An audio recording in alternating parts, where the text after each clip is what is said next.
ಆ ಕಡಲತೀರದ ಸೂರ್ಯಾಸ್ತದ ಹೊಂಬಣ್ಣ ಮಾಯಾಳ ಮುಖಕ್ಕೆ ಮತ್ತಷ್ಟು ಮೆರುಗು ನೀಡುತ್ತಿತ್ತು. ವಿಕ್ರಮ್ ಅವಳನ್ನು ತನ್ನ ತೋಳುಗಳಲ್ಲಿ ಬಿಗಿಯಾಗಿ ತಬ್ಬಿಕೊಂಡಿದ್ದನು. ಆ ಅಪ್ಪುಗೆಯಲ್ಲಿ ಕೇವಲ ಪ್ರೀತಿ ಇರಲಿಲ್ಲ, ಅದರಲ್ಲಿ ಭದ್ರತೆ ಇತ್ತು. ಮಾಯಾ ತನ್ನ ತಲೆಯನ್ನು ವಿಕ್ರಮ್ ಎದೆಯ ಮೇಲೆ ಇರಿಸಿದಾಗ ಅವಳಿಗೆ ಅವನ ಹೃದಯದ ಬಡಿತ ತನ್ನ ಹೆಸರನ್ನು ಜಪಿಸುತ್ತಿರುವಂತೆ ಭಾಸವಾಯಿತು. ಇಷ್ಟು ವರ್ಷಗಳ ಕಾಲ ಅನುಭವಿಸಿದ ನರಕಯಾತನೆ, ಕಣ್ಣೀರು ಮತ್ತು ಒಂಟಿತನವೆಲ್ಲವೂ ಆ ಒಂದು ಅಪ್ಪುಗೆಯ ಬೆಚ್ಚಗಿನ ಹೊದಿಕೆಯಲ್ಲಿ ಕರಗಿ ಹೋಗುತ್ತಿತ್ತು. ವಿಕ್ರಮ್ನ ಎದೆಯ ಮೇಲೆ ಕಿವಿ ಇಟ್ಟು ಕುಳಿತಿದ್ದ ಮಾಯಾಳಿಗೆ ಇಡೀ ಜಗತ್ತಿನಲ್ಲಿ ತನಗಿರುವ ಏಕೈಕ ಸುರಕ್ಷಿತ ತಾಣ ಇದೆ ಎಂದು ಅನ್ನಿಸುತ್ತಿತ್ತು. ವಿಕ್ರಮ್ ಅವಳ ಕೂದಲನ್ನು ಮೆಲ್ಲನೆ ನೇವರಿಸುತ್ತಾ ಅವಳ ಕಿವಿಯ ಹತ್ತಿರ ಮುಖ ತಂದು ಅತ್ಯಂತ ಆಪ್ತವಾಗಿ ಪಿಸುಗುಟ್ಟಿದ. ಮಾಯಾ, ನಿನ್ನ ಈ ಮೌನವನ್ನು ನಾನು ಎಷ್ಟು ಪ್ರೀತಿಸುತ್ತೇನೆ ಅಂದರೆ, ಜಗತ್ತಿನ ಯಾವುದೇ ಸುಂದರ ಶಬ್ದಗಳಿಗೂ ಕೋಟಿ ಕವಿತೆಗಳಿಗೂ ನಿನ್ನ ಈ ಮೌನದ ಸೌಂದರ್ಯವನ್ನು ವರ್ಣಿಸಲು ಸಾಧ್ಯವಿಲ್ಲ. ನಿನಗೆ ಗೊತ್ತಾ ಮಾಯಾ, ನಿನ್ನ ಕಣ್ಣುಗಳು ಮಾತನಾಡುವಾಗ ನನ್ನ ಇಡೀ ಜಗತ್ತು ಅಲ್ಲಿಯೇ ನಿಂತುಬಿಡುತ್ತದೆ. ನಿನ್ನ ಕಣ್ಣುಗಳ ಆಳದಲ್ಲಿ ನನಗೆ ನನ್ನ ಇಡೀ ಬದುಕಿನ ಅರ್ಥ ಸಿಗುತ್ತದೆ. ಮಾಯಾ ತನ್ನ ಕಣ್ಣುಗಳನ್ನು ನಿಧಾನವಾಗಿ ಮೇಲೆತ್ತಿ ವಿಕ್ರಮ್ನನ್ನು ನೇರವಾಗಿ ನೋಡಿದಳು. ಆಕೆಯ ಕಣ್ಣುಗಳಲ್ಲಿ ತುಂಬಿ ತುಳುಕುತ್ತಿದ್ದ ಪ್ರೀತಿ ಮತ್ತು ಕೃತಜ್ಞತೆಯ ಭಾವನೆ ವಿಕ್ರಮ್ಗೆ ಒಂದು ರೀತಿಯ ಮಧುರವಾದ ಅಮಲೇರಿಸುತ್ತಿತ್ತು. ಕಡಲತೀರದ ಕೆಂಬಣ್ಣದ ಕಿರಣಗಳು ಅವಳ ಕಣ್ಣೀರಿನ ತೇವದ ಮೇಲೆ ಬಿದ್ದು ಮಿನುಗುತ್ತಿದ್ದವು. ವಿಕ್ರಮ್ ತನ್ನ 2 ಕೈಗಳಿಂದ ಅವಳ ಮೃದುವಾದ ಮುಖವನ್ನು ಎತ್ತಿ ಹಿಡಿದನು. ಅವನ ಹೆಬ್ಬೆರಳುಗಳು ಆಕೆಯ ಕಪೋಲಗಳನ್ನು ಮೆಲ್ಲನೆ ಸ್ಪರ್ಶಿಸಿದವು. ಆ ಸ್ಪರ್ಶದಲ್ಲಿದ್ದ ಮೃದುತ್ವ ಮತ್ತು ಕಾಳಜಿ ಎಂತಹುದಾಗಿತ್ತೆಂದರೆ, ಮಾಯಾ ತನ್ನೆಲ್ಲ ಹಳೆಯ ಕಹಿ ನೆನಪುಗಳನ್ನು ಕ್ಷಣಾರ್ಧದಲ್ಲಿ ಮರೆತು ವಿಕ್ರಮ್ನ ಪ್ರೇಮದ ಅಲೆಗಳಲ್ಲಿ ಸಂಪೂರ್ಣವಾಗಿ ತೇಲಿದಳು. ನಿನ್ನ ಈ ಮೂಕ ಕವಿತೆಗೆ ನಾನೇ ಕೊನೆಯವರೆಗೂ ಸಂಗೀತವಾಗಿ ಉಳಿಯುತ್ತೇನೆ ಮಾಯಾ.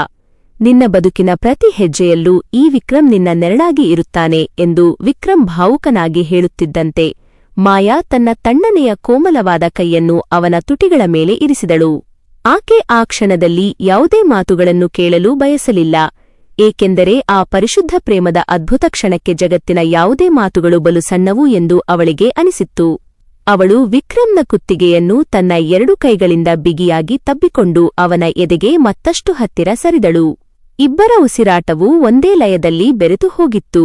ಸುತ್ತಲಿನ ಪ್ರಕೃತಿಯು ಆ ಕ್ಷಣಕ್ಕೆ ಮೌನವಾಗಿ ಶರಣಾದಂತೆ ಭಾಸವಾಗುತ್ತಿತ್ತು. ಕೇವಲ ಇವರಿಬ್ಬರ ಪ್ರೇಮದ ಬಿಗಿ ಬಂಧದ ನಾದ ಮಾತ್ರ ಅಲ್ಲಿ ಪ್ರತಿಧ್ವನಿಸುತ್ತಿತ್ತು. ಆದರೆ ಈ ಸುಂದರ ಪ್ರೇಮದ ಕ್ಷಣದ ಮರೆಗೆ ಯಾವುದೋ ಒಂದು ಕರಾಳ ನೆರಳು ಹೊಂಚು ಹಾಕುತ್ತಿತ್ತು. ದೂರದ ಮರೆಯಲ್ಲಿ ನಿಂತಿದ್ದ ಯಾವುದೋ ಒಂದು ಕಾರಿನ ಒಳಗೆ ಕುಳಿತಿದ್ದ ಅಜ್ಞಾತ ವ್ಯಕ್ತಿ ಮಾಯಾ ಮತ್ತು ವಿಕ್ರಮ್ನನ್ನೇ ದ್ವೇಷದ ಕಣ್ಣುಗಳಿಂದ ಗಮನಿಸುತ್ತಿದ್ದನು. ಆ ವ್ಯಕ್ತಿಯ ಕೈಯಲ್ಲಿ ಒಂದು ಹಳೆಯ ಫೋಟೋ ಇತ್ತು. ಅದರಲ್ಲಿ ಮಾಯಾಳ ತಾಯಿಯ ಫೋಟೋವಿತ್ತು. ಹಠಾತ್ತನೆ ಆ ವ್ಯಕ್ತಿ ಫೋಟೋದ ಹಿಂಭಾಗದಲ್ಲಿ ಬರೆಯಲಾಗಿದ್ದ ಸಾಲುಗಳನ್ನು ನೋಡಿದನು. ಇದು ಕೇವಲ ಆರಂಭವಷ್ಟೇ. ಸೋಮಶೇಖರ್ ಕೇವಲ ಒಂದು ದಾಳ, ಆಟ ಇನ್ನೂ ಬಾಕಿಯಿದೆ. ವಿಕ್ರಮ್ಗೆ ತಾನೇನೋ ನೋಡುತ್ತಿದ್ದೇನೆ ಎಂಬ ಅನುಮಾನ ಬಂದು ತಕ್ಷಣ ಹಿಂದಕ್ಕೆ ತಿರುಗಿದನು. ಆದರೆ ಅಲ್ಲಿ ಯಾರೂ ಇರಲಿಲ್ಲ. ಬರೀ ತಣ್ಣನೆಯ ಗಾಳಿ ಮಾತ್ರ ಬೀಸುತ್ತಿತ್ತು. ಕಡಲ ತೀರದ ಆ ಶಾಂತತೆ ಹಠಾತ್ತನೆ ಭಯಾನಕವಾಗಿ ಭಾಸವಾಗತೊಡಗಿತು. ಮಾಯಾ ವಿಕ್ರಮ್ನ ಮುಖದ ಆತಂಕವನ್ನು ನೋಡಿ ಗಾಬರಿಯಿಂದ ಅವನ ಕೈಯನ್ನು ಗಟ್ಟಿಯಾಗಿ ಹಿಡಿದುಕೊಂಡಳು. ಫೋನ್ನ ನೋಟಿಫಿಕೇಷನ್ ಟಿಂಗ್ ಎಂಬ ಸದ್ದಿನೊಂದಿಗೆ ತೀವ್ರತೆ ಹೆಚ್ಚುತ್ತದೆ. ಅಷ್ಟರಲ್ಲಿ ಮಾಯಾಳ ಫೋನ್ಗೆ ಒಂದು ಮೆಸೇಜ್ ಬಂದಿತು. ಕತ್ತಲೆಯಲ್ಲಿ ಫೋನ್ ಸ್ಕ್ರೀನ್ನ ಬೆಳಕು ಅವಳ ಮುಖದ ಮೇಲೆ ಬಿತ್ತು. ಆ ಸಂದೇಶವನ್ನು ಓದುತ್ತಿದ್ದಂತೆ ಮಾಯಾಳ ಕೈಗಳು ನಡುಗಿದವು. ಅವಳು ಶಾಕ್ನಿಂದ ವಿಕ್ರಮ್ನನ್ನು ನೋಡಿದಳು. ವಿಕ್ರಮ್ ತಕ್ಷಣ ಅವಳ ಕೈಯಿಂದ ಫೋನ್ ಕಸಿದುಕೊಂಡು ಮೆಸೇಜ್ ಓದಿದನು. ಅದರಲ್ಲಿ ಬರೆದಿತ್ತು, ನೀವು ಸೋಮಶೇಖರನನ್ನು ಸೋಲಿಸಿದಿರಿ ಎಂದುಕೊಂಡಿದ್ದೀರಾ? ನಿಮ್ಮ ಅಪ್ಪನ ನಿಜವಾದ ಶತ್ರು ಇನ್ನೂ ಹೊರಗೆಯೇ ಇದ್ದಾನೆ. ಅಪ್ಪನನ್ನು ಇಷ್ಟು ವರ್ಷಗಳನ್ನು ಸೆರೆಯಲ್ಲಿಟ್ಟಿದ್ದು ಸೋಮಶೇಖರಲ್ಲ, ಅದು ಬೇರೆ ಯಾರೋ. ವಿಕ್ರಮ್ ಆ ಸಂದೇಶವನ್ನು ನೋಡಿ ಸ್ತಬ್ಧನಾದನು.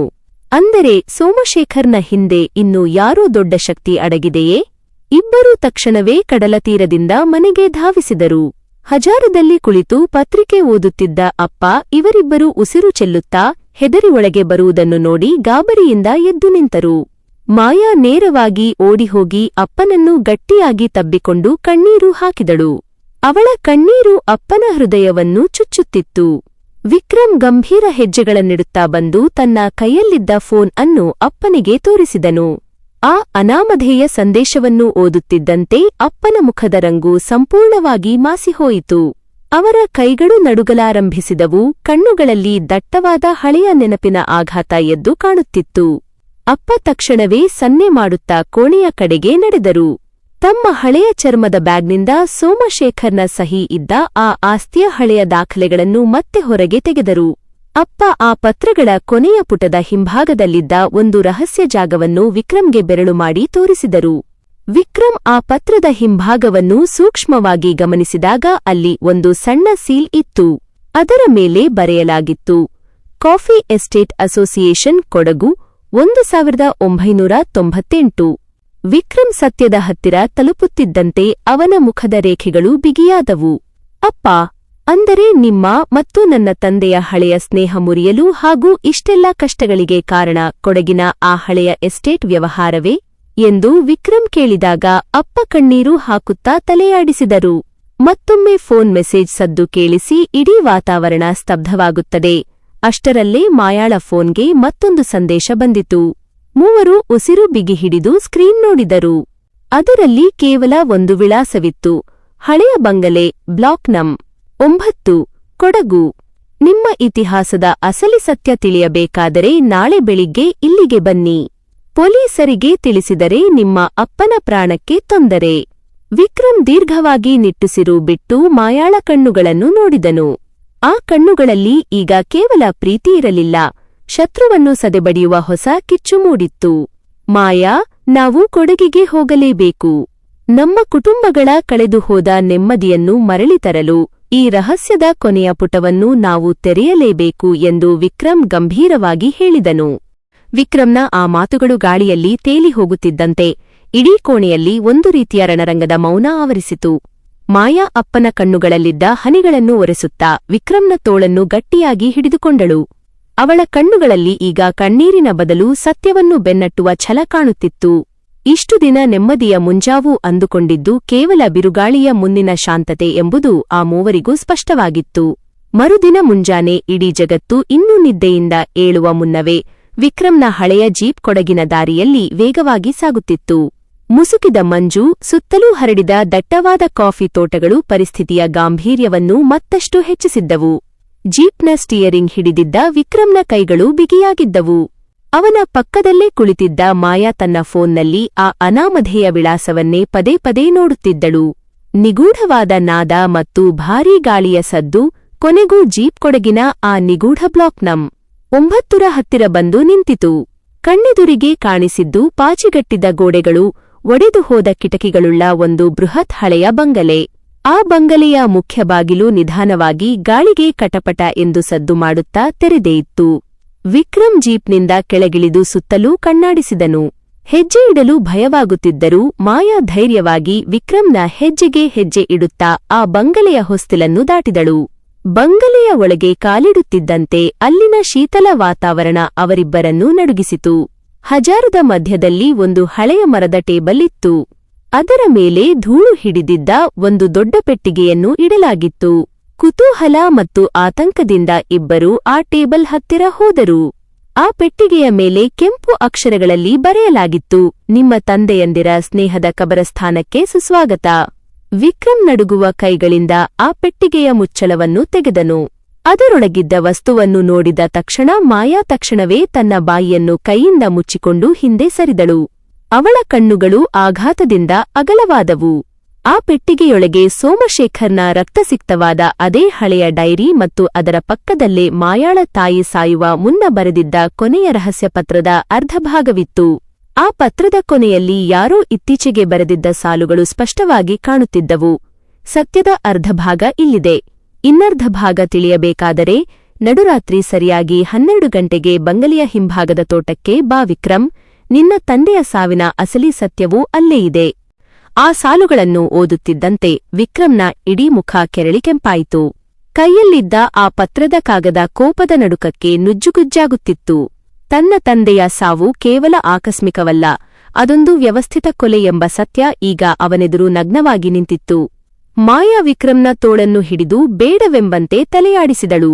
ಅವಳ ಕಣ್ಣುಗಳಲ್ಲಿ ವಿಕ್ರಮ್ನನ್ನು ಕಳೆದುಕೊಳ್ಳುವ ದಟ್ಟವಾದ ಭಯ ಎದ್ದು ಕಾಣುತ್ತಿತ್ತು. ಬಂಗಲೆಯ ಹಿಂಭಾಗದ ಆ ದಟ್ಟವಾದ ಕಾಫಿ ತೋಟದಲ್ಲಿ ಅಡಗಿರುವ ಕರಾಳ ಹಸ್ತ ಯಾರದ್ದು ಎಂಬ ಪ್ರಶ್ನೆ ಅವಳನ್ನು ಕಾಡುತ್ತಿತ್ತು. ಮಾಯಾ, ಹೆದರಬೇಡ. ಇಷ್ಟು ದಿನ ನಮ್ಮ ಹೆತ್ತವರ ನೆಮ್ಮದಿಯನ್ನು ಕಿತ್ತುಕೊಂಡ ಆ ಅಜ್ಞಾತ ಮುಖ ಯಾವುದು ಅಂತ ನಾನು ನೋಡಲೇಬೇಕು. ನನ್ನ ತಂದೆಯ ಸಾವಿಗೆ ನ್ಯಾಯ ಸಿಗುವ ಸಮಯ ಬಂದಿದೆ ಎಂದು ವಿಕ್ರಮ್ ಮಾಯಾಳ ಕಣ್ಣುಗಳನ್ನು ನೋಡಿ ದೃಢವಾಗಿ ಹೇಳಿದನು. ಬಂಗಲೆಯ ಒಳಗೆ ಮಧ್ಯಾಹ್ನದ ಸೂರ್ಯನ ಬೆಳಕು ಕ್ಷೀಣಿಸುತ್ತಾ ನಿಧಾನವಾಗಿ ಕತ್ತಲು ಆವರಿಸತೊಡಗಿತು. ಹೊರಗೆ ಗಾಳಿಯ ವೇಗ ಹೆಚ್ಚಾಗಿ ಒಣಗಿದ ಎಲೆಗಳು ಬಂಗಲೆಯ ಹೊಸ್ತಿಲಿಗೆ ಬಂದು ಬೀಳುತ್ತಿದ್ದ ಸದ್ದು ವಾತಾವರಣದ ಭೀಕರತೆಯನ್ನು ಹೆಚ್ಚಿಸುತ್ತಿತ್ತು. ಗಡಿಯಾರದ ಟಿಕ್ ಟಿಕ್ ಸದ್ದು ಬ್ಯಾಕ್ಗ್ರೌಂಡ್ನಲ್ಲಿ ಕೇಳಿಸಲಿ ಸಮಯ ಉರುಳುತ್ತಾ ಸಾಗಿತು. ರಾತ್ರಿ 11 ಗಂಟೆಯಾಗುತ್ತಿದ್ದಂತೆ ಇಡೀ ಕೊಡಗಿನ ಕಾಡು ನಿಶ್ಶಬ್ದವಾಯಿತು. ಜೀಪ್ನಲ್ಲಿದ್ದ ಸಣ್ಣ ಟಾರ್ಚ್ ಲೈಟ್ ಮತ್ತು ಕೈಯಲ್ಲೊಂದು ಭದ್ರವಾದ ಮರದ ದಣ್ಣೆಯನ್ನು ಹಿಡಿದು ವಿಕ್ರಮ್ ಬಂಗಲೆಯ ಹಿಂಭಾಗದ ತೋಟದ ಕಡೆಗೆ ಹೆಜ್ಜೆ ಇಟ್ಟನು. ಮಾಯಾ ಅವನನ್ನು ಒಬ್ಬನೇ ಬಿಡಲು ಒಪ್ಪದೆ ಅವನ ನೆರಳಿನಂತೆ ಪಕ್ಕದಲ್ಲೇ ಸಾಗಿದಳು. ದಟ್ಟವಾದ ಕಾಫಿ ಗಿಡಗಳ ಮಧ್ಯೆ ಹರಡಿದ್ದ ಮಂಜುದಾರಿಯನ್ನು ಸರಿಯಾಗಿ ಕಾಣದಂತೆ ಮಾಡುತ್ತಿತ್ತು. ಸರಿಯಾಗಿ ನಡುರಾತ್ರಿ 12 ಗಂಟೆಯಾಯಿತು. ಹಠಾತ್ತನೆ ತೋಟದ ಒಂದು ಮೂಲೆಯಿಂದ ಹಳೆಯ ಕೀಲು ಮುರಿದ ಬಾಗಿಲು ತೆರೆದಂತೆ ಕಟಪಟ ಸದ್ದಾಯಿತು. ವಿಕ್ರಮ್ ಟಾರ್ಚ್ ಬೆಳಕನ್ನು ಆ ಕಡೆಗೆ ತಿರುಗಿಸಿದನು. ಅಲ್ಲಿ ಮಂಜಿನ ಮರೆಯಲ್ಲಿ ಒಬ್ಬ ವ್ಯಕ್ತಿ ಕೋಟ್ ಧರಿಸಿ ಬೆನ್ನು ಹಾಕಿ ನಿಂತಿದ್ದನು. ಅವನ ಕೈಯಲ್ಲಿದ್ದ ಸಿಗರೇಟ್ನ ಕೆಂಪು ಕಿಡಿ ಕತ್ತಲಿನಲ್ಲಿ ಮಿನುಗುತ್ತಿತ್ತು.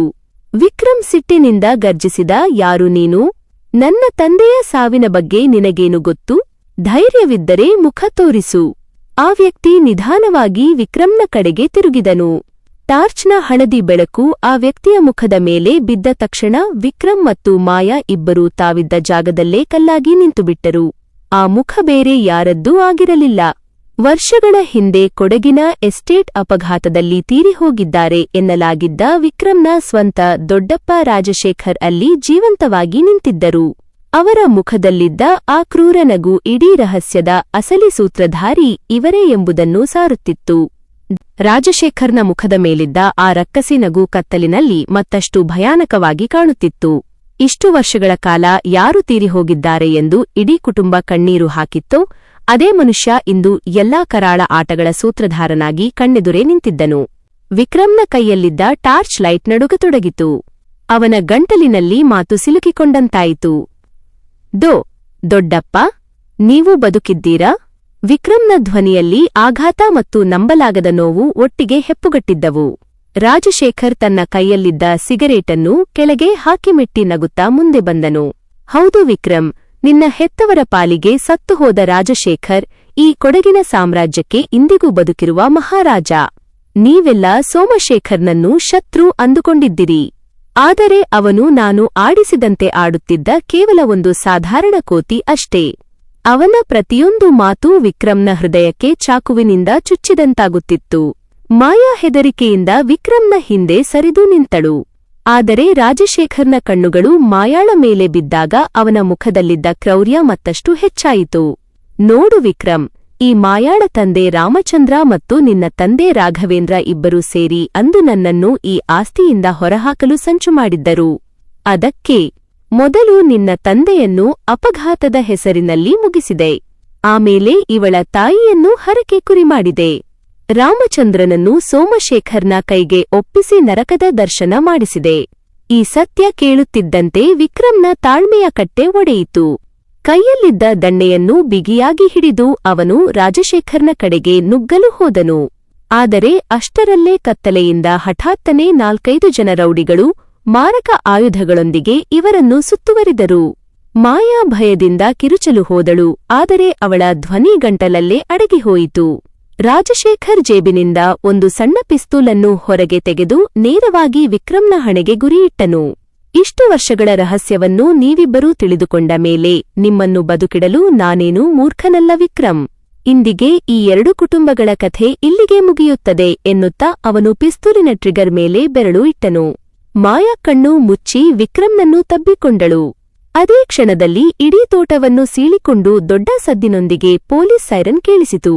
10 ಪೊಲೀಸ್ ವಾಹನಗಳ ಹೆಡ್ಲೈಟ್ ಬೆಳಕು ಇಡೀ ತೋಟವನ್ನು ಆವರಿಸಿತು. ರಾಜಶೇಖರ್ ಗಾಬರಿಯಿಂದ ಹಿಂದೆ ಸರಿದನು. ಜೀಪ್ನಿಂದ ಇಳಿದು ಬಂದ ಪೊಲೀಸ್ ಅಧಿಕಾರಿಯ ಹಿಂದೆ ಮತ್ತೊಬ್ಬ ವ್ಯಕ್ತಿ ನಿಂತಿದ್ದನು. ಆ ವ್ಯಕ್ತಿಯನ್ನು ನೋಡಿದ ತಕ್ಷಣ ರಾಜಶೇಖರ್ನ ಕೈಯಲ್ಲಿದ್ದ ಪಿಸ್ತೂಲು ಕೆಳಗೆ ಬಿದ್ದಿತು. ಅಲ್ಲಿ ನಿಂತಿದ್ದು ಬೇರೆ ಯಾರೂ ಅಲ್ಲ, ವಿಕ್ರಮ್ ಮತ್ತು ಮಾಯಾ ಕೊಡಗಿಗೆ ಹೊರಡುವ ಮುನ್ನವೇ ಪೊಲೀಸರಿಗೆ ರಹಸ್ಯವಾಗಿ ಮಾಹಿತಿ ನೀಡಿ ಅವರನ್ನು ಇಲ್ಲಿಗೆ ಕರೆದುಕೊಂಡು ಬಂದಿದ್ದ ಮಾಯಾಳ ಸ್ವಂತ ಅಪ್ಪ ರಾಮಚಂದ್ರ. ರಾಮಚಂದ್ರ ಹೆಜ್ಜೆಯಿಡುತ್ತಾ ಮುಂದೆ ಬರುತ್ತಿದ್ದಂತೆ ಅವರ ಕಣ್ಣುಗಳಲ್ಲಿ ದಶಕಗಳ ಕಾಲ ಅನುಭವಿಸಿದ ದ್ರೋಹ ಮತ್ತು ನೋವಿನ ಕಿಚ್ಚು ಎದ್ದು ಕಾಣುತ್ತಿತ್ತು.